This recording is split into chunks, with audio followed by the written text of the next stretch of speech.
السلام علیکم ورحمۃ اللہ وبرکاتہ۔ بسم اللہ الرحمن الرحیم۔ آج ہم ایک اور وظیفے کے ساتھ آپ کی خدمت میں حاضر ہیں۔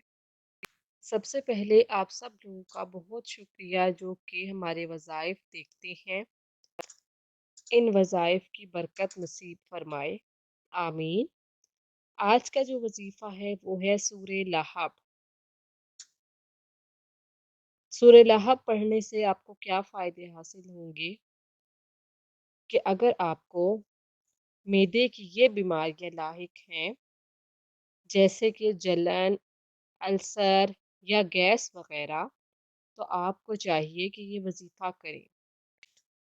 یہ وظیفہ کرنے کا طریقہ کار کچھ یوں ہے کہ ہر کھانے کے بعد پیٹ پر ہاتھ رکھ کر سورہ لہب 3 مرتبہ پڑھیں، اور اس سے کیا ہوگا کہ جو آپ کے معدے کے مسائل ہیں وہ ختم ہو جائیں گے۔ جاتے جاتے ہمارے چینل کو سبسکرائب کر لیجئے۔ اللہ تعالی ہم سب کو اپنے حفظ و امان میں رکھے، آمین۔